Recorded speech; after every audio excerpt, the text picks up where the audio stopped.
por que Jesus é o fundamento, né? Aí nós vamos falar aqui dos Mormons, da Sociedade Teosófica, dos Kardecistas, dos Testemunhas de Jeová e da Igreja Católica Romana. A gente vai ter uma ideia, são religiões fortes no país, essas religiões que eu estou colocando aqui, e algumas delas doutrina no mundo inteiro. Então nós vamos ver o que eles pensam acerca de Cristo, essas religiões, e por que nós estamos certos em colocarmos Jesus como o único fundamento da nossa fé. Só assim a gente aproveita nessa lição e aprende alguma coisinha, não tudo, eu não vou falar tudo, alguma coisinha sobre essas religiões para você refutar, porque existe um princípio. O diabo, ele é anti-Deus, ele se levanta contra tudo que se nomeia em termos de Deus. E uma maneira de você descobrir uma seita falsa, uma maneira de você descobrir alguma coisa que contraria um princípio de Deus, você pode observar que tudo que é religião ou vai negar a divindade de Cristo, ou ela vai negar a divindade de Cristo, ou ela não vai aceitar Cristo como suficiente Salvador, segundo. Ou então não aceita nem a divindade de Cristo. Quando eu digo Cristo como suficiente Salvador, é porque tem outras coisas que também podem te levar à salvação e não unicamente Jesus. Ou então, eles, fora negarem a divindade de Jesus, negarem Jesus como único Salvador, eles vão desprezar Jesus em todas as instâncias. Isso é, Jesus como Deus, Jesus como Salvador, não aceitam em hipótese nenhuma. E nós cremos que Jesus é o único, não é dois, mas é o único fundamento da nossa fé. Nós cremos em Jesus Cristo como o único Senhor da nossa vida e pelo qual nós podemos chegar até a Deus, ter comunhão e paz com Deus. Então, você pode codificar uma doutrina falsa que, por mais aparência que ela possua de evangelho, por mais aparência, até carrega a Bíblia, não é? Até traje. Você quer saber se alguma teologia, se alguma doutrina é falsa? Pergunte o que pensam acerca de Jesus. Você pergunte o que pensa acerca de Jesus. Mediante a resposta, você, por mais que pareça, por mais que se pareça com alguma coisa verdadeira, negou a divindade de Cristo, nega Cristo como fundamento. Negou isso, é uma seita herética. Dividiu o fundamento, Jesus e mais alguém, é uma seita herética. Dividiu, não, Jesus é Maria também, não sei quem também isso também pode, isso aqui também ajuda a salvação, isso aqui também faz parte para você poder se salvar. Você já está com a resposta se alguém ou se alguma doutrina é herética ou não, tá bom? Esse aqui é uma maneira de você codificar e para você não ser enganado. Porque você abre a porta da sua casa, deixa alguém entrar, vem até com a Bíblia na mão, uma linguagem toda deturpada e uma aparência, aí entra na sua casa, enche a tua cabeça de minhoca, de heresia, até você perceber se você é novo na fé, se você está crescendo na fé, se você está aprendendo na fé, aí você já foi totalmente envolvido por uma seita herética. Então, você pergunte qualquer um que chega para você se Jesus é... Vem cá, o que você acha sobre Cristo? Para você, quem é Jesus? Faça essa pergunta, para você poder se situar, porque o diabo, ele não consegue esconder. Ele não consegue esconder. ele vai mostrar a sua garrinha, ele vai mostrar a sua malignidade, porque ele odeia Jesus, ele odeia Deus, ele odeia tudo que se levanta em nome de Deus, e com certeza absoluta, você vai ver alguma coisa negando a eficácia da pessoa de nosso Senhor e Salvador Jesus Cristo.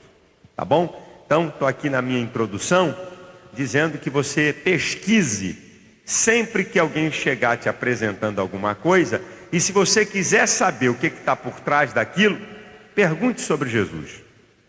Pergunte sobre Jesus. Você vai ter uma ideia sobre com quem você está tratando. Bem, para que a gente possa ver por que Cristo é o único fundamento da nossa fé, a base da nossa fé, vamos ver o que as pessoas aí de algumas religiões estão pensando acerca de Jesus, para que a gente então possa ter uma refutação, não é? Baseada na palavra do Senhor Jesus Cristo para contradizê-los, tá certo? Nós temos uma religião que foi fundada em 1829, que são os Mormons, não é? A Igreja dos Santos dos Últimos Dias é chamada. Os Mormons, você codifica eles porque eles gostam de andar em dupla, né? Aquela rapaziada que anda em dupla, anda com uma plaquinha aqui. Geralmente são muitos missionários estrangeiros que vêm para o país, porque eles dão 2 ou 3 anos da vida deles para serem missionários em alguma nação do mundo, sustentado pela igreja. Então você vê aquela rapaziada, né? Geralmente muitos americanos, com a sua malinha, uma gravatinha, uma camisinha branca. As igrejas, ela tem o mesmo padrão de arquitetura. Se você tiver a oportunidade de ver a igreja dos Mormons, ela tem o mesmo padrão, porque é uma igreja única. Então ela tem um padrão arquitetônico igual. Geralmente aqueles tijolinhos amarelos, bem feitos, igrejas bem construídas, bem bonitinhas. O que trata essa doutrina? Em 1829, um tal de Joseph Smith, ele escreveu o livro de Mórmon. Segundo esse camarada, ele diz que um anjo que pertenceu a uma civilização que viveu nos Estados Unidos 1400 anos antes de 1829, trouxe para ele umas lentes especiais com uma revelação, e ele traduziu aquela revelação. Depois o anjo levou essa lente, ninguém descobriu onde estão essas pedras e esses escritos, só contaram para ele, e ele então escreve o livro de Mórmon. O livro de Mórmon, é impressionante, ele foi escrito numa linguagem paupérrima, porque o tal cidadão era um camarada assim de um nível cultural muito pequeno. Então a linguagem do livro de Mórmon hoje foi bem atualizada, depois de muitas e muitas correções, que eles não são trouxa, mas quando ele foi escrito, ele veio numa linguagem hiper paupérrima. Engraçado que tem passagens inteiras da Bíblia, do livro de Isaías, do livro de Jeremias, aí você tem um contraste, porque a Bíblia tem uma linguagem erudita. Então, quando você fosse ler o livro de Mórmon, uma linguagem muito pobre e com alguma linguagem erudita, passagens inteiras de Isaías e de Jeremias no livro de Mórmon, tratado da igreja anglicana e da igreja metodista, também colocado nesse livro também. Então um livro mesclado pela linguagem paupérrima do autor, e ele muito malandramente pegou trechos da Bíblia e botou no livro dele. Como é que um camarada desse pode ter credibilidade, né? Algumas profecias de Joseph Smith, ele escreve em 1835, no livro História da Igreja, volume 2, na página 186, ele diz que Jesus ia voltar em aproximadamente 56 anos. Coitado, né? Deve estar esperando até agora os 56 anos dele. Ele também, nesse livro, ele fala que a Lua tinha habitantes de 1,83 m de altura, todo mundo igualzinho, com o mesmo tipo de roupa, sem precisar de moda e de nada. Em 1969, o homem chegou à Lua e não descobriu bulufas, não tem ser na Lua nem em nenhum outro lugar. Uma outra coisa que Joseph Smith profetizou é que os inimigos dele iam ser derrotados. e que por fim tudo que ele possuía pertenceria à sua família. Joseph Smith foi um cara tão enrolado, fez tanta bobagem, entre as quais ele era polígamo. Ele teve 27 mulheres e 44 filhos. Esse camarada arrumou tanta confusão que no dia 27 de junho de 1844, ele foi arrancado da prisão lá em Illinois, nos Estados Unidos, por uma multidão enfurecida e foi assassinado. Joseph Smith, acerca de Jesus Cristo, já que estamos tratando de Jesus como único fundamento da nossa fé, ele dizia que Jesus Cristo era apenas o irmão mais velho da humanidade. Só isso, o primeiro criado. Esse, nada mais, nada menos, o irmão mais velho da humanidade. Nada de especial, nada de deidade para Jesus. Essa é a base da doutrina Mormon. Tem muito mais coisa sobre pecado e sobre tantas coisas. Eu só quero dar assim uma panorama, porque você vai pegar esses camaradas, eles são espertos demais. Eles vêm com a Bíblia, tá bom? Eles vêm com a Bíblia, essa Bíblia que eu tenho, que você tem, mas vem com um livrinho de Mormon colado. E ele entra com a Bíblia, deixa a Bíblia de lado e apresenta então a revelação de Joseph Smith. Então você tem que tomar muito cuidado, que ele chega com a Bíblia, ele fala até de Jesus, não vai entrar em discussão com você sobre Jesus, mas depois ele vai descaracterizar toda a obra expiatória, redentora, toda a obra de Cristo, a deidade de Cristo, no simples fato de considerar que Jesus é o irmão mais velho da humanidade, baseado de que a Bíblia fala que Jesus é o primogênito. E a hermenêutica deles, não é? A ciência da interpretação bíblica deles é fraquíssima, porque quando a Bíblia fala que Jesus é o primogênito, está falando que ele tem preeminência em tudo, que ele é o primeiro de tudo, ele é herdeiro de tudo. Esse é o significado quando a Bíblia fala que Jesus é o primogênito, não num sentido exclusivista de um nascimento, mas no sentido de que ele é o herdeiro e o Senhor de todas as coisas. Então você tome muito cuidado para que você não seja enganado e venham tentar colocar um outro fundamento que não seja Jesus. Eu aprendi também que o caráter de uma religião é, de certa forma, o caráter do seu líder. O caráter não das pessoas daquela religião, preste atenção, o caráter de uma religião é, de certa forma, o caráter do seu líder. Um homem que foi polígamo, um homem que teve uma vida toda irregular, um homem que foi um camarada que arrumou tanta confusão, um camarada que é arrancado de uma prisão por uma multidão enfurecida de tanta atrapalhada que esse camarada fez, um camarada que escreve uma coisa toda deturpada, um camarada que traz partes da Bíblia e põe no seu livro como se fosse dele. Esse cidadão não merece crédito e nem ele pode ser o fundamento da nossa fé. Duas doutrinas que se assemelham, elas se assemelham, é o teosofismo e o espiritismo kardecista. Ambos usando palavras diferentes acerca de Cristo. Ambos, para o teosofismo, né? Theo, Deus, Sofia, sabedoria. De sabedoria não tem nada, de Deus muito menos ainda. Esse aí foi fundado em 1875 por uma russa, Helena Blavatsky. E ela fala da lei do karma, a reencarnação, a mesma coisa, só que é a lei da causa e efeito, a lei do karma. Você hoje é consequência de alguma vida passada. Para o teosofismo, eles falam que o indivíduo passa por vários karmas, até chegar no nirvana, que é o fim dos karmas, e ser um Mahatman, homem perfeito.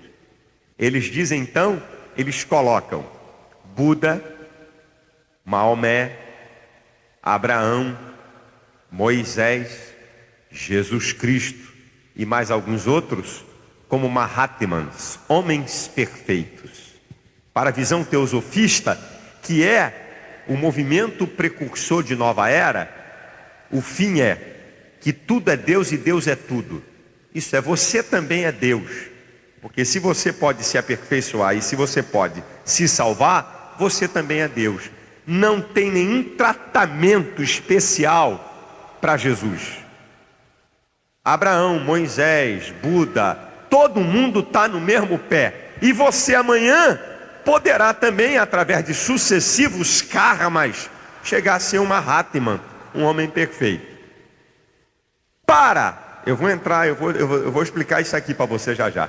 Para os kardecistas, só aqui nesse início, eles não usam Nirvana, nem Karma, nem Mahatman, mas eles usam o aperfeiçoamento. Jesus é um espírito de luz aperfeiçoado, que chegou na mais alta esfera de perfeição, e que você também um dia poderá chegar lá, através de sucessivas reencarnações, não é? Morre, nasce, morre, nasce, morre, nasce, morre, nasce. Sucessão de vidas em um mesmo espírito. É o significado de reencarnação, que é a mesma coisa que o karma do teosofismo.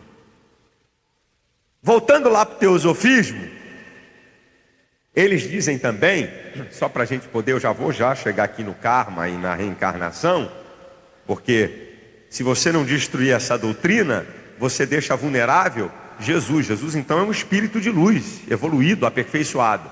Mas o teosofismo, ele diz que a raça humana tem 18 milhões de anos, a história da raça humana, e que existem troncos e subtroncos e subraças. Eles também se assemelham com a teoria da evolução de Darwin. Eles se assemelham. Número 1, todas as vezes que uma religião ou que alguém der um dado histórico acerca de alguma coisa, a arqueologia, a antropologia, ela vai pesquisar a minha informação histórica para ver se eu estou falando a verdade ou não. Então, quando o teosofismo diz que a história da humanidade tem 18 milhões de anos, as ciências biológicas, antropológicas, sociológicas, arqueológicas vão investigar essa informação. Não existe uma prova científica de que a história da humanidade tenha 18 milhões de anos. Já começa vocês a botar essa teoria como fundamento da sua fé de lado. Depois eles dizem que a raça humana tem troncos e subtroncos, isso é, o homem veio se desenvolvendo, como a teoria da evolução afirma. Só que, em 1859, Darwin traz a teoria da evolução. Mas em 1856, um homem chamado Mendel, ele descobre o código genético. Isso foi abafado, porque 3 anos após, veio a teoria da evolução, que passou a ser a coqueluche do mundo. Mas a prova científica de Mendel, onde ele descobre o código genético, o que é o código genético? O código genético é a característica única que existe em cada espécie. O código genético diz o seguinte, que as características genéticas de uma espécie são transferidas para gerações futuras da mesma espécie. Eu explico para você.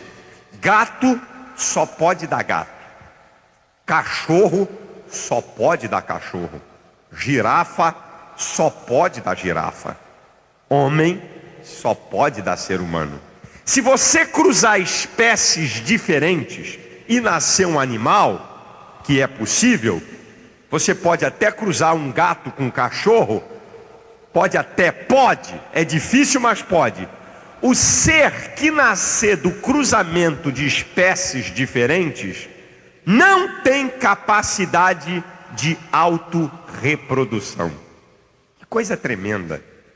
A Bíblia diz, cada um segundo a sua espécie. Mendel descobre o código genético em 1856. E a Bíblia já fala nele há mais de 4.000 anos. Quando Deus criou todas as coisas, Deus estabeleceu uma lei. Cada um segundo a sua espécie. Características genéticas de uma espécie são transferidas para gerações futuras da mesma espécie. significa que macaco sempre foi macaco. Homem sempre foi homem. Cachorro sempre foi cachorro. Ah, que você era um macaco, depois passou para um camarada que era meio homem, meio macaco, e depois passou para um mais homem do que macaco, e depois foi diminuindo o macaco e foi sendo mais homem. Não existe isso. Não existe prova científica. Isso é teoria e vai sempre ser teoria da evolução, porque Deus criou todas as coisas pela palavra do seu poder e as criou completas. E tem mais um dado para você. Aí você vai vendo como é que não dá para você botar o teosofismo como fundamento da sua fé. Ele está fundado em mentira, em teoria. E tem mais um dado, irmãos. Interessante esse dado. É considerado por todas as cadeiras científicas que o maior intelectual vivo no mundo. Quem é o maior intelectual vivo no mundo? Quem é o camarada? Por exemplo, Einstein, no passado, na época dele, ele foi considerado, quando ele estava vivo, o maior intelectual vivo naquela época. Mesma coisa aconteceu com Newton. Mas hoje, quem é o maior intelectual vivo no mundo? Por todas as escolas científicas, as revistas especializadas, o maior intelectual vivo no mundo chama-se Noam Chomsky. Ele é um psicolinguista. Ele é considerado o maior intelectual vivo no mundo. Aproximadamente 3 meses atrás, o jornal O Globo publicou uma matéria no seu 2º caderno sobre ele, eu estava até lendo. Ele é considerado, então, o maior intelectual vivo no mundo. O que Noam Chomsky fala? Ele afirma, ele é um judeu, não podia ser, né, diferente, né? Judeu não é brinquedo não, né? Ele é um judeu, esse camarada. Ele faz a seguinte afirmação, que é uma bomba na teoria da evolução e nesse negócio de tronco sub-raça, que o homem, quando veio ao mundo, primeiro fazia depois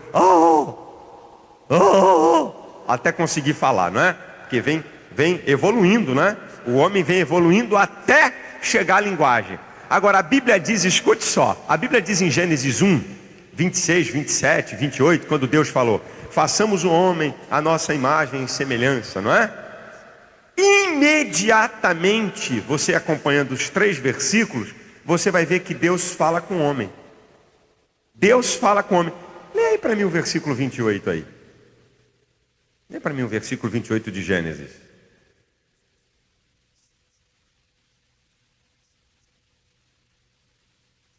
Aqui, eu vou ler, eu estou aqui com o microfone, fica mais fácil. Deus os abençoou e Deus lhe disse, frutificai, multiplicai-vos, enchei a terra, sujeitai, dominai sobre o peixe do mar, sobre as aves do céu, sobre o animal que se move sobre a terra. E no 29, disse Deus, eis que vos tenho dado toda a erva que dá semente, papapá. Deus faz o homem e fala com o homem. Deus fala com o homem porque o homem tem o entendimento da fala e porque também fala. Noam Chomsky diz que a linguagem é inata ao homem. O homem nasce com a linguagem, ele precisa do aprendizado social para desenvolver a linguagem. Não existe isso que o homem um dia gritou, berrou, falava por sinais e depois foi evoluindo até começar a falar. O maior intelectual vivo do mundo concorda com o princípio da Bíblia. Deus fez o homem completo. Agora, vamos ver se dá para botar o teosofismo e o espiritismo kardecista como fundamento da nossa fé, se dá para trocar por Jesus. Já vimos que não dá para trocar Mormon e Joseph Smith por Jesus. Não dá. Vamos ver se dá. Vamos ver se dá para trocar Jesus Cristo como fundamento da nossa fé pela doutrina do teosofismo e do espiritismo kardecista, que tem a mesma base. Isso é, o homem se aperfeiçoa por si mesmo, passando uma escala de evolução de vida, morte, vida, morte, vida, morte, até chegar a ser um espírito de luz, ou um espírito evoluído, ou chegar no karma, que é a mesma coisa. Bem, os kardecistas gostam de usar a Bíblia.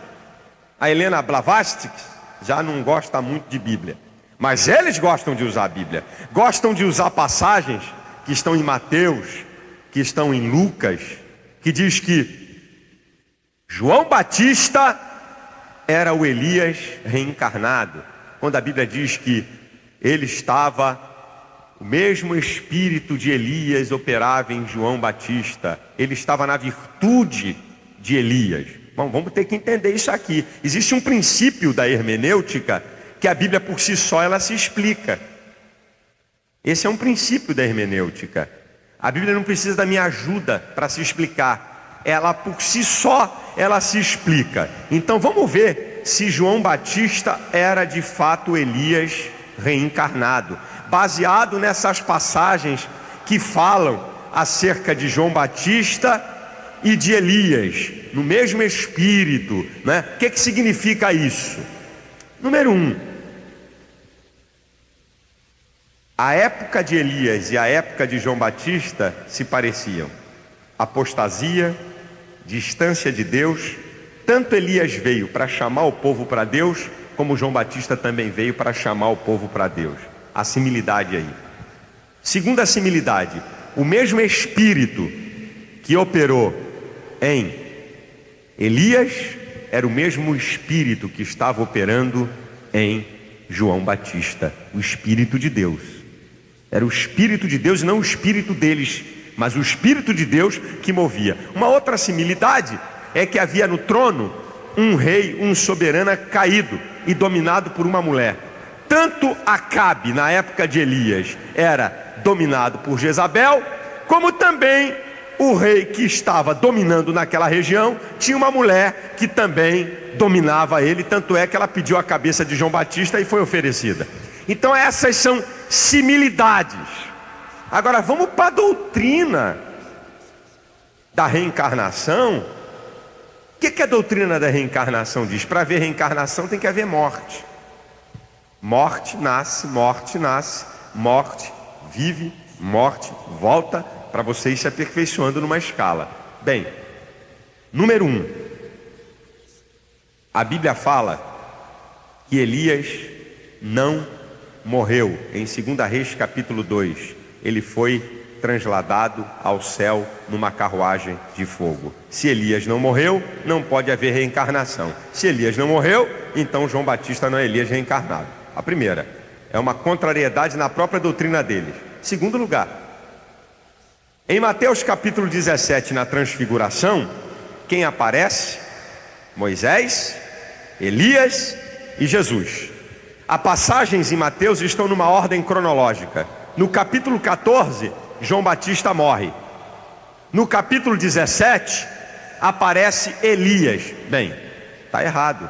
Segundo eles, João Batista é reencarnação de Elias. Quem tinha que aparecer na transfiguração seria João Batista e não Elias. Entenderam? Perfeito? Quem aparece no capítulo 17, depois da morte de João Batista, quando Jesus se transfigura e mostra a sua glória, quem está com Jesus? Elias e Moisés. Elias não podia aparecer ali. Quem tinha que aparecer ali era João Batista, que era a última reencarnação, segundo eles. Então, segundo furo da doutrina. Terceiro furo. Pergunta aí ao pessoal espírita que acredita em reencarnação. Ele diz assim: eu, há 1000 anos atrás, eu era um plebeu na corte do rei não sei quem. Há 500 anos atrás, eu era não sei o que. Ninguém sabe mais do que o próprio João Batista. Nem Allan Kardec, nem espiritualista nenhum. Em João capítulo 1, versículo 21, perguntaram a João Batista: você é o Elias? Não sou. Ninguém sabe mais do que João Batista. João Batista falou que não era. Allan Kardec não sabe mais do que João Batista. Eles também gostam de usar a passagem de João capítulo 3, a partir do versículo 3, quando a Bíblia fala no novo nascimento, para falar de reencarnação, é novo nascimento, nasceu de novo. Como a Bíblia, o princípio da hermenêutica, de que a Bíblia se explica por si mesmo, e que texto sem contexto é pretexto para heresia. Primeiro que a passagem de João capítulo 3, do versículo 3 ao 5, que fala de novo nascimento, é bem explícita. Quando Jesus vira para Nicodemos e diz: Nicodemos, na verdade te digo, que se você não nascer de novo, você não pode ver o reino de Deus. Aí Nicodemos não entende e diz assim: como eu, já sendo velho, vou nascer de novo? Eu vou ter que voltar para o ventre da minha mãe? Aí Jesus vai explicar o que é novo nascimento. Nicodemos, na verdade te digo, que se você não nascer da água e do Espírito, não pode entrar no reino de Deus. Água, palavra, pela ação da palavra, porque a fé vem pelo ouvir, e ouvir a palavra de Deus, e a palavra é que limpa, e pela ação do Espírito Santo que convence o homem do seu pecado. Agora, vamos ver o que a Bíblia diz sobre novo nascimento. A Bíblia explica. João capítulo 1, a partir do versículo 12, a Bíblia explica o que é novo nascimento.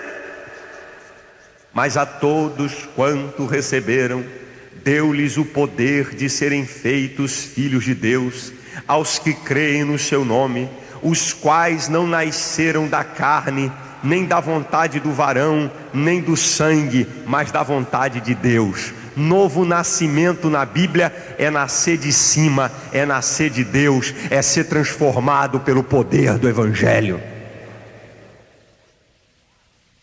O que a Bíblia fala em Hebreus 9, 27 é que ao homem está ordenado morrer uma só vez e depois segue-se o juízo. O que a Bíblia fala em Gálatas 1, 8 e 9, Paulo dizendo assim: mesmo que nós ou um anjo do céu vos anuncie um outro evangelho, seja anátema, amaldiçoado. Evangelho segundo Allan Kardec, seja anátema. Evangelho é segundo o nosso Senhor e Salvador Jesus Cristo. Mas tem mais uma coisa para mostrar para você, que não vale a pena trocar Jesus pelo fundamento dos kardecistas ou do teosofismo, porque tá em areia movediça. Mas eu quero dar mais uma prova para refutar a teoria da reencarnação, essa doutrina maligna de que o homem por si mesmo pode se salvar e de que Jesus não é fundamento, porque se eu posso me salvar, então eu não preciso de Jesus para que eu possa ser salvo. A prova científica, que é muito interessante isso, a prova científica. Eu tive um dia desse num debate na rádio com uma cartomante, quiromante e mais um monte de bobagem. Aí eu estou esperando ela entrar, porque eu sei que ela vai entrar. Eu estou esperando ela entrar para me pegar ela bonito. E ela entra na doutrina da reencarnação. Não, eu creio em Jesus. Eu falei: você crê em Jesus como? Como Salvador, como Espírito de luz, como Espírito evoluído, como anjo de uma grandeza maior? Aí gaguejou, já sabia que toda a doutrina dela estava baseada no Espiritismo. Aí ela entrou nessa, não é? É porque a física e não sei o que volta e papapá, para papá e não sei o que. Eu disse: interessante, duas coisas muito interessantes que contraria no campo científico essa baboseira de reencarnação. Número 1, nasce, morre, significa que eu já vivi uma vida passada. O corpo vai para a terra, mas o camarada tem um espírito, tem a alma dele. Não é o corpo que é responsável pela inteligência, pela vontade e pelos sentimentos. É a parte imaterial do homem que é responsável por isso. Não é a parte física que é responsável pelo intelecto, que é responsável pelos sentimentos e que é responsável pela inteligência. É a parte espiritual, imaterial, que usa a parte material para dotar você de inteligência, de raciocínio, mas é a parte imaterial, é a alma do homem. Aí eu disse assim: interessante é que se uma pessoa foi alguma coisa na vida passada, quando o camarada nascesse, pelo menos ele ia falar uma língua, um idioma, porque ele já falou em uma vida passada. Você diz que foi um conde na França há 500 anos atrás, já nasceria falando francês. Monsieur, s'il vous plaît. Com 2 meses o camarada estava falando francês, porque ele já falou numa vida passada. Ah, porque eu fui da Távola Redonda, lá na Inglaterra, já nasceria falando inglês, porque ele já foi. Agora escuta só uma coisa interessante, cientificamente provado, até com laboratório. Ao nascer um ser humano e você isolá-lo do convívio social, botar ele numa bolha, onde ele é alimentado, onde se coloca comida para ele, mas sem conversar, sem falar, nada, alienado, vai crescer um monstro que não sabe falar nem andar.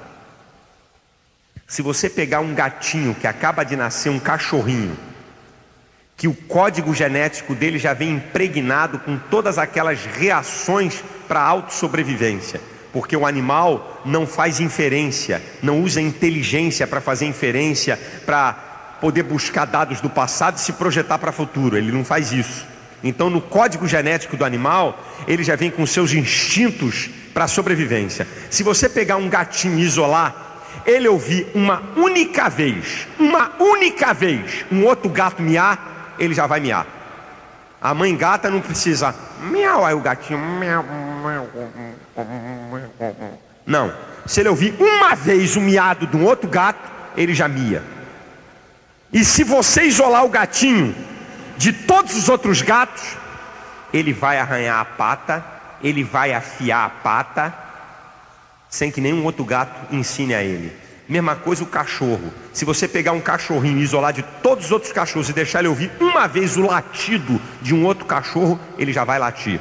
E se você isolá-lo, ele vai roer tudo que tiver na frente dele para afiar os dentes, sem que nenhum outro cachorro ensine a ele. Agora, o homem não. Como diz um teórico humanista chamado John Watson, o homem é uma tábula rasa. Ele vem para o mundo e precisa de relacionamento social para se desenvolver. O homem é a criatura mais ignorante quando nasce, para ser a mais inteligente quando cresce. Ninguém nasce tocando piano, ninguém nasce falando idiomas, ninguém nasce fazendo aquilo, segundo eles, que já foi numa outra vida. Isso é uma prova irrefutável, insofismável, de que não existe vidas passadas. E uma outra coisa, a teoria que eles apresentam me mostra que há uma evolução nesse nasce, morre, nasce, morre. Então o mundo era para ser melhor. O homem avança em tecnologia, mas cai em caráter, moral, dignidade. Nós estamos vendo aí a violência, a maldade, a coisificação do ser humano. Não é? Era para a humanidade ser melhor. Era para a humanidade avançar, ao contrário. Ela cada vez mais está se degradando. Que evolução é essa? Que aperfeiçoamento é esse que piora a cada dia? Não dá para colocar o kardecismo, não dá para colocar o teosofismo, tirar Jesus e colocar isso como base da minha fé. Vamos ver mais uma? Vou ver mais duas. Testemunhas de Jeová. Eu estou dando aqui só alguns apontamentos para você ver por que Jesus é o fundamento da nossa fé. Eu já vou dizer daqui a pouquinho por que, vou dar aqui algumas características e por que não vale a pena você trocar o Cristo que você abraçou por essas doutrinas. Bem, os Testemunhas de Jeová foram fundados à Torre de Vigia por Russell em 1872. Vamos ver alguma coisa que esse camarada fala? Rapidinho. Tem uma doutrina grandiosa dos Testemunhas de Jeová. Talvez os Testemunhas de Jeová sejam aquela doutrina que mais deturpa a espinha dorsal das doutrinas básicas do Evangelho. São eles. E eles usam a Bíblia. Esse é que é o perigo É o perigo, é que eles usam a Bíblia em textos isolados e fazem uma lambança. Mas vamos ver, o fundador dos Testemunhas de Jeová, ele falou que em 1914 Jesus viria estabelecer o seu reino aqui na terra.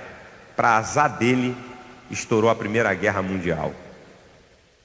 Em 1914, você vê, o reino milenar é reino de paz. Quando ele diz que Jesus vem estabelecer o reino milenar, estoura a Primeira Guerra Mundial.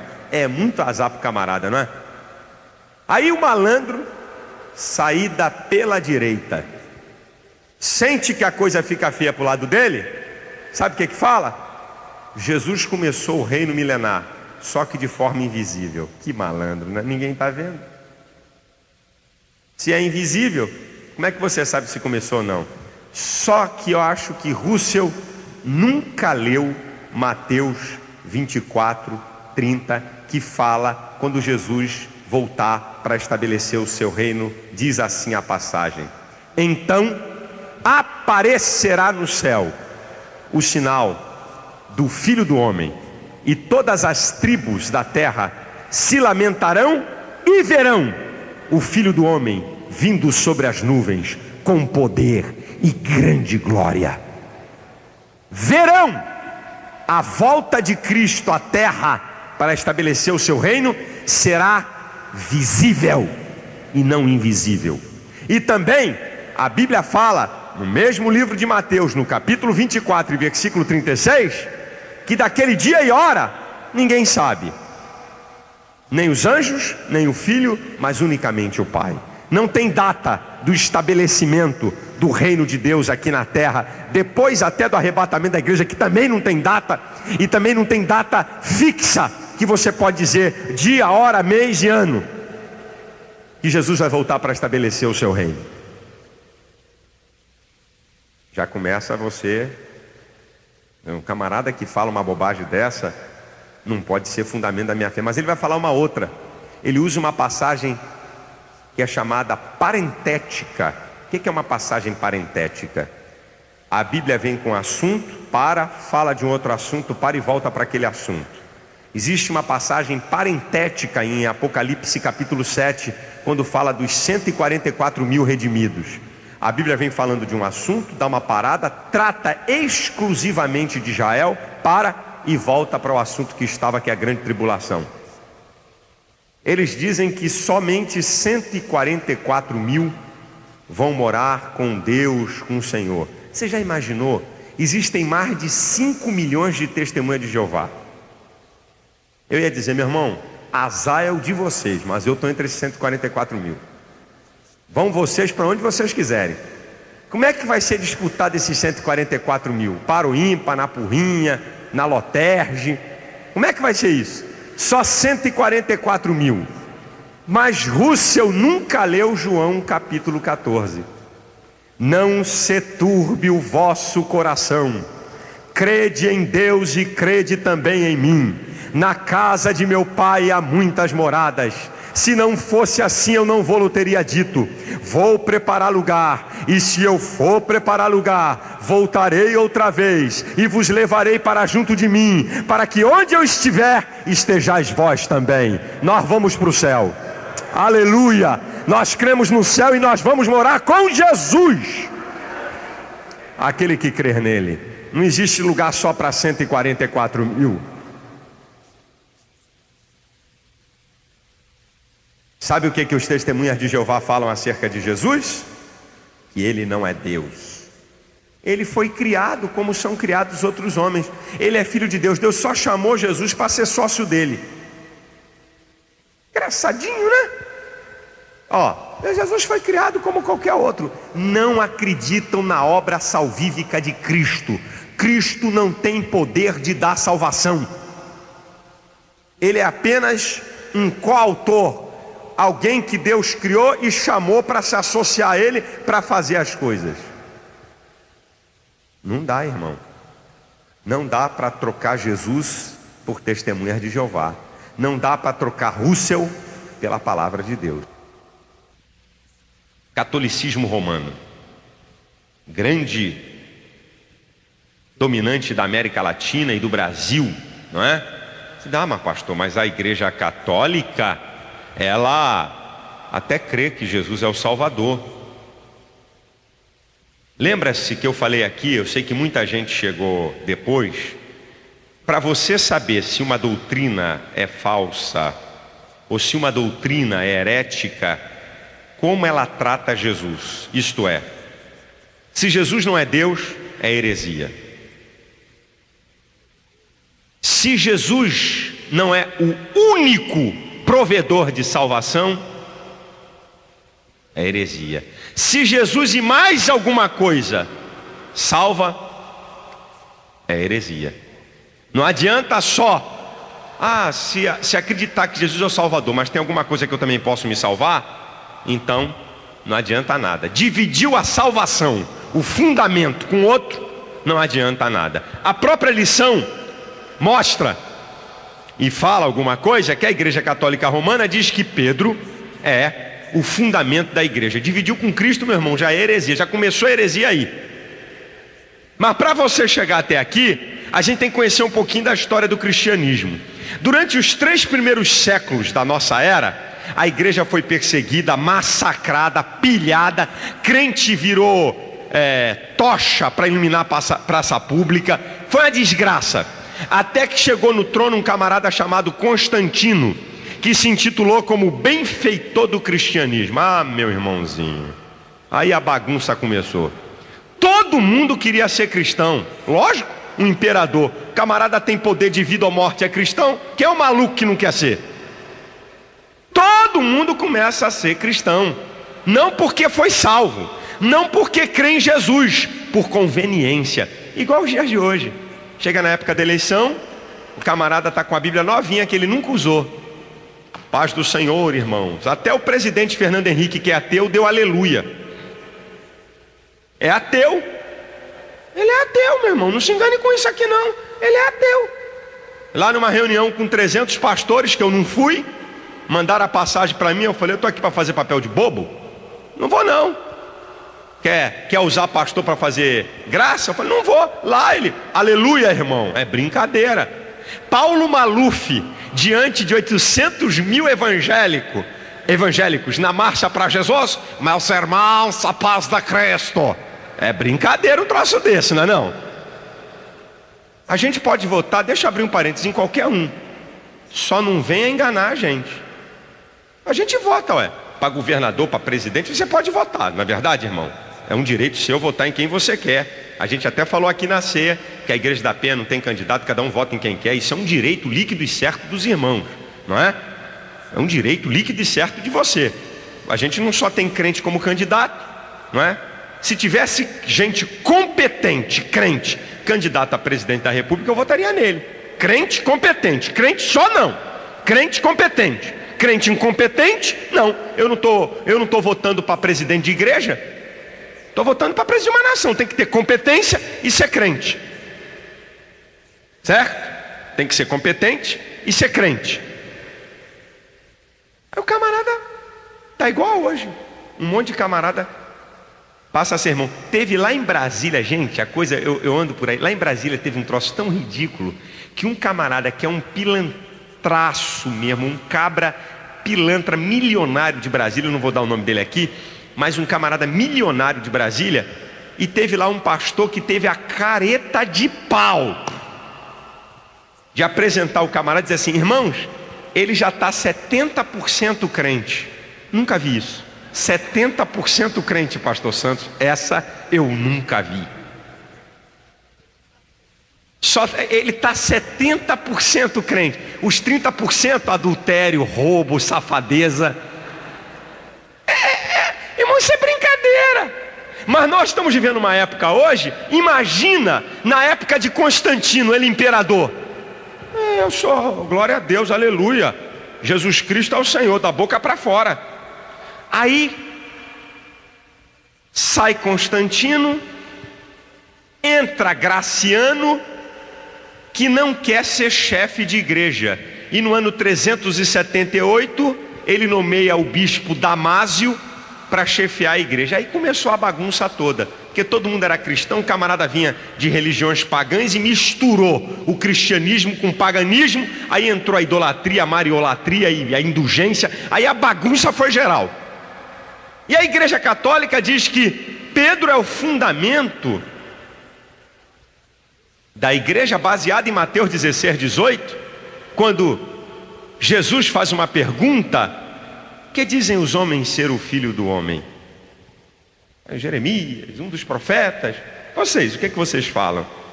Aí Pedro diz: tu és o Cristo, o Filho do Deus vivo. Aí Jesus diz, deixa eu ver aqui para não falar, né? Jesus diz, deixa eu dizer o que Jesus disse, senão me deu aqui um tilt aqui que eu esqueci 2 palavras do versículo. Vamos lá, fica melhor, né? Porque isso aqui é muito importante. Vamos lá. Mateus 16, 18. Aí diz assim, olha só: pois também eu te digo que tu és Pedro, e sobre esta pedra edificarei a minha igreja, e as portas do inferno não prevalecerão contra ela. Jesus fez um trocadilho de palavras do grego. Tu és Petrus, substantivo masculino que indica pequenos blocos rochosos ou fragmentos de rocha. Tu és Petrus, mas sobre esta pedra que você falou, quem é que fez a declaração acerca de Jesus? Foi Pedro. Tu és o Cristo, o Filho do Deus vivo. Sobre esta pedra, substantivo feminino, grande rocha, bloco rochoso irremovível, eu edificarei a minha igreja. Sobre Cristo, sobre esta pedra que você acabou de falar, tu és Petro, mas sobre a pedra, que sou eu edificarei a minha igreja. E como eu disse para vocês que a Bíblia por si só se explica, como eu disse para vocês que texto sem contexto é pretexto para heresia, Pedro vai falar quem é a pedra em 1 Pedro capítulo 2, versículo 6, quando ele vai declarar que Jesus Cristo é a principal pedra de esquina, e quem nele crê não será confundido. Tanto Pedro quanto Paulo, em 1 Coríntios 3,11, que ele diz que ninguém pode pôr outro fundamento a não ser Cristo. Depois Efésios 2,20, que ele volta a falar, o apóstolo Paulo, né? O fundamento dos apóstolos e dos profetas, Jesus Cristo, a principal pedra de esquina. E daqui a pouco eu falo sobre Jesus como pedra principal. Vamos voltar aqui para o catolicismo. Bem, já vimos um primeiro furo, que Pedro não é fundamento da igreja, mas vamos ver, vamos continuar. Eles dizem que Pedro é o fundamento e é o primeiro papa. Bem, os papas e os padres não podem casar. Eles deviam de imitar Pedro, que em Mateus 8, 14 e 15, Jesus curou a sogra de Pedro. Pedro era casado. Eles dizem que o papa é irrepreensível. Pedro, como primeiro papa, foi repreensível, porque em Gálatas 2,11 diz que Paulo resistiu a Pedro na cara, porque era repreensível. Sabe o que Pedro estava fazendo? O chapéu de dorbico.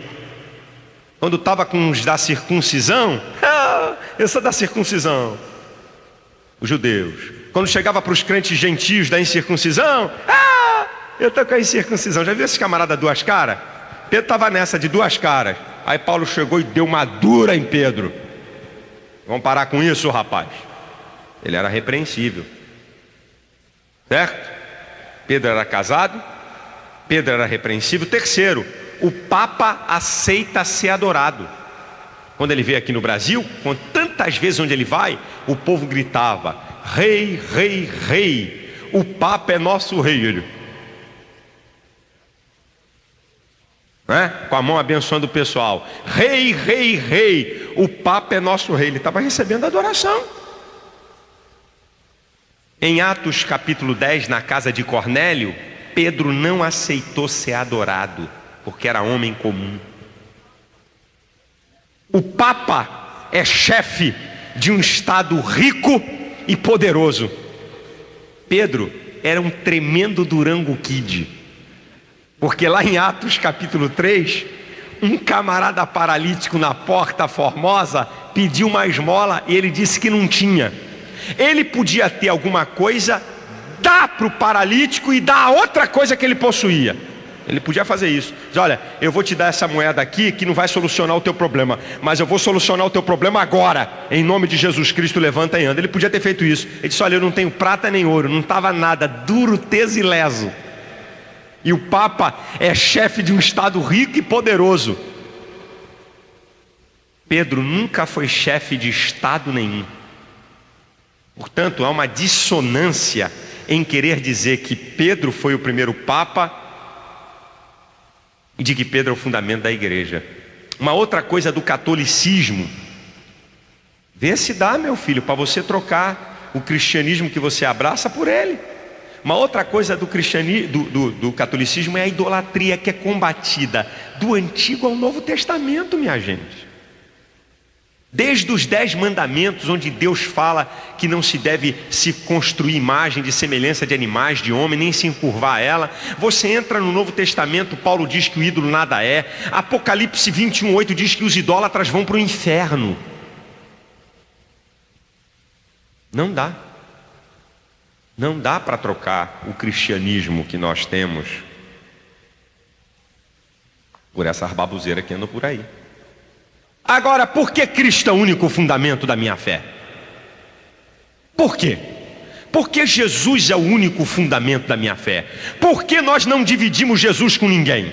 Por que nós não acreditamos que não tenha mais nenhum outro fundamento a não ser Jesus Cristo? Por quê? Número 1, porque Jesus é Deus. 1 João capítulo 5, versículo 20 diz: sabemos que o Filho de Deus é vindo e nos deu entendimento para conhecermos o que é verdadeiro. E no que é verdadeiro estamos, isto é, em Jesus Cristo, seu Filho. Este é o verdadeiro Deus e a vida eterna. E por que Jesus é Deus? Só porque tem essa declaração de 1 João? Não. Para você dizer que uma pessoa é Deus, ela tem que possuir os 4 atributos exclusivos da divindade. Para alguém ser chamado de Deus, tem que possuir os 4 atributos exclusivos da divindade. Quais são? A eternidade, não deve a sua existência a ninguém. A onipotência, possui todo o poder. A onisciência, possui todo o conhecimento. A onipresença, está em todo lugar. Se Jesus Cristo possui esses 4 atributos, ele é Deus. É eternidade? Em João capítulo 8, versículo 58, Jesus escandalizou os judeus quando disse assim: olha, antes que existisse Abraão, eu sou. Em Colossenses capítulo 1, versículo 15 em diante, diz assim: porque nele foram criadas todas as coisas que há nos céus e na terra, visíveis e invisíveis, sejam tronos, potestades, principados e dominações. Ele é antes de todas as coisas e todas as coisas subsistem por ele. Jesus é eterno, não deve a sua existência a ninguém. Poder? Jesus, poder? Quando Jesus ressuscitou, ele declara em Mateus 28, 18: é-me dado todo, não é algum, é-me dado todo o poder nos céus e na terra. É-me dado todo o poder nos céus e na terra. Ele tem todo o poder, ele tem a onipotência. O poder inteiro está na mão dele. Onipresença? Em Mateus 28, 20 diz: eis que estou convosco todos os dias, até a consumação dos séculos. Jesus está comigo, Jesus está com você, está com outro, está com outro, está com crente nos Estados Unidos, está com crente na China, está com índio lá no meio da mata. Jesus está em todo lugar, ele está com você, está comigo, e ele vai ficar até a consumação dos séculos, onde estaremos para sempre na sua presença. Onisciente? Hebreus capítulo 7, 25 diz: vivendo sempre para interceder por eles. Jesus sabe de tudo o que acontece comigo e com você. Ele não está tomando caldo de cana nem suco de laranja na rede, não. Ele está agora vivendo sempre para interceder por eles. Jesus está intercedendo por cada um de nós, porque Ele conhece o problema de cada um aqui. Ele sabe do que está acontecendo com você. Ele sabe da tua luta, Ele sabe da tua adversidade. Fica quieto, meu irmão. Tranquiliza a tua alma e o teu espírito, porque Jesus está intercedendo diante do Pai por você. Ele conhece tudo, Ele é Deus. Por causa desses 4 atributos, Jesus é Deus, e porque Ele é Deus, Ele é o fundamento da minha fé. E a Bíblia fala em Hebreus capítulo 1, mostra a diferença entre Jesus e os anjos. A partir do versículo 4 diz: a qual dos anjos disse jamais: tu és meu filho, hoje te gerei? E outra vez, quando introduz o primogênito de Deus no mundo, todos os anjos o adorem. Quanto aos anjos diz que de seus ministros, não é? Faz ventos, e de seus anjos faz labaredas de fogo. Mas do Filho diz, olha a diferença, dos anjos Ele faz o que Ele quer, mas do Filho diz: ó Deus, o teu trono subsiste pelos séculos de séculos, cetro de equidade é o cetro do teu reino. A Bíblia chama Jesus de Deus. Jesus é Deus, por isso Ele é o único fundamento da minha fé. Jesus é o único fundamento da minha fé, porque eu já tive em Israel 5 vezes, e todas as vezes que eu chego no jardim do túmulo, tem uma placa em cima do túmulo de Jesus: Ele não está aqui, Ele ressuscitou. Jesus está vivo. Jesus está vivo, cheio de glória, de poder e de majestade. O nosso Cristo não está morto. O nosso Cristo não está em evolução. Ele está cheio de poder e de glória. Ele venceu a morte, Ele venceu o pecado, Ele venceu o diabo. Ele é vencedor. Ele é o fundamento da minha fé. Eu não posso botar alguém como fundamento da minha fé que tenha pecado também. Como é que alguém que peca pode ser o fundamento da minha fé? Como é que alguém que erra pode me salvar também? Carece de salvação. Mas em Hebreus 4,15 diz assim: não temos um sumo sacerdote que não se compadeça das nossas fraquezas, mas um que, como nós, em tudo foi tentado, mas sem pecado. Jesus nunca errou, Jesus nunca pecou. Ele pode ser o fundamento da minha fé. Agora diz aqui que Ele é a principal pedra de esquina, a pedra angular. Sabe que pedra era essa? Era a pedra que sustentava uma construção, as paredes principais.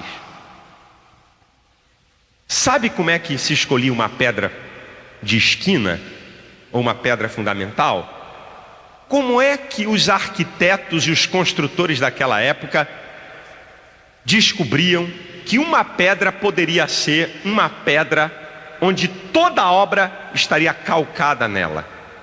Vou dizer como é que era feito. Em primeiro lugar, os construtores, peritos, não é? Eles saíam vendo as rochas. Quando ele via uma grande pedra, ele diz: bem, ali tem uma possibilidade. Então a primeira coisa que eles faziam, eles possuíam marretas de pedras que foram pedras de esquina de outras construções, que eles cortavam e faziam aquelas marretas pontiagudas. Pegavam aquela marreta e davam cacetada mesmo naquela pedra. Pá, pá, pá, pá. Se aquela pedra trincasse ou rachasse, não servia como pedra de esquina. Meu irmão, Jesus foi moído, Jesus apanhou, Jesus tomou pedrada, e Ele não trincou, Ele não cedeu, Ele cumpriu. Depois desse primeiro teste, tinha um outro teste. Tiravam então aquela pedra do lugar, cobriam aquela pedra com folhas e galhos secos e tacavam fogo. Depois de cobrir toda aquela pedra com galhos e com folhas, tacavam fogo. Se a pedra trincasse ou rachasse com calor, não servia para ser pedra de esquina. Jesus passou pela prova do fogo. Em Mateus capítulo 4, Jesus, 40 dias e 40 noites de jejum, só bebendo água, porque se ele não bebesse água ele morreria. Tanto é que diz que no final da tentação ele teve fome, não teve sede, porque ele bebia água, porque 40 dias ninguém suporta. Ele entraria na desidratação total e morreria com 8, 9, 10 dias, já estava indo embora. Mas quando Jesus foi tentado, segundo os especialistas, um homem há 40 dias e 40 noites de jejum sem comer, ele fica meio trôpego, a visão fica meia turva, ele tem até algumas alucinações de algumas visões, sabe? Assim, Jesus estava no momento de grande necessidade. Foi exatamente a hora que Satanás chegou, e diz a Bíblia em Lucas 4, que fala da tentação também, que Jesus foi tentado em todo o tempo. A gente pensa que o diabo tentou Jesus só no final dos 40 dias e 40 noites. No final das 40 dias e 40 noites, Satanás jogou a cartada final, mas Jesus foi tentado durante todo o tempo. E talvez Jesus se segurasse em alguma pedra, em algum lugar, até para não cair de tanta fraqueza. O diabo veio com tudo para derrotar Jesus. Foi a prova de fogo de Jesus. Quando o diabo diz: se tu és o Filho de Deus, transforma essas pedras em pães. Olha que proposta fantástica, hein? Jesus com fome, debilitado fisicamente, fraco fisicamente. Mas Jesus diz para o diabo: nem só de pão viverá o homem, mas de toda a palavra que sai da boca de Deus. O diabo transporta Jesus para o pináculo do templo e diz: te lança daqui para baixo, porque está escrito que aos teus anjos dará ordens para que não tropeces em pedra alguma. Jesus diz para ele: também está escrito, não tentarás ao Senhor teu Deus. O diabo leva Jesus a um alto monte, mostra todos os reinos do mundo e diz: tudo isso te darei se prostrado me adorares. Jesus diz: vai-te, Satanás, porque está escrito, só o Senhor teu Deus adorarás e só a ele servirás. O diabo teve que ir embora. Jesus passou pela prova de fogo. Mas tinha a terceira prova, para saber se uma pedra podia ser pedra de esquina ou pedra principal. Logo após da prova de fogo, de colocar mato, capim, galho, árvore seca e tacar fogo para ela aquecer, para ver se ela trincava ou rachava, imediatamente depois disso, eles vinham com água fria e jogavam imediatamente, para que no choque térmico entre o calor que estava na rocha e a água fria, se aquela pedra não fosse de valor, ela ia trincar ou ia rachar. Se a pedra não fosse de valor, ela trincava ou rachava. Jesus também passou pela prova da água fria. Ele foi para a tumba fria. Ele foi lá para o sepulcro, ele passou também por essa prova. Jesus foi lá para o lugar frio, o lugar solitário, na tumba fria. Mas ao terceiro dia, a tumba não pôde conter o Deus vivo, poderoso, ressurreto. Ele venceu a morte. É por isso que Jesus é a principal pedra de esquina. Ele passou pela prova da pancada, ele passou pela prova do fogo, ele passou pela prova fria. Ele venceu tudo isso e ele é o fundamento da nossa fé. Só Jesus pode salvar. Diz a Bíblia em Atos 4:12 que nenhuma outra salvação, porque nenhum nome é dado entre os homens pelo qual podemos ser salvos. Em 1 Timóteo 2:5 diz que há um só Deus e um só mediador entre Deus e o homem, Jesus Cristo. É só Jesus, meu irmão. Não troque Jesus por nada da sua vida. Ele é que tem poder de sustentar a tua fé. Ele é que tem poder de te ajudar na hora da provação. É Ele que tem poder de fazer você derrotar o diabo, vencer o pecado. É Ele que te dá força. Cristo é o único fundamento da nossa fé. Não troque, filho. Não troque Jesus por nenhum outro fundamento. Porque só Jesus, só Ele e mais ninguém pode sustentar a mim e a você, a nossa fragilidade, a nossa limitação. Só Jesus pode te sustentar.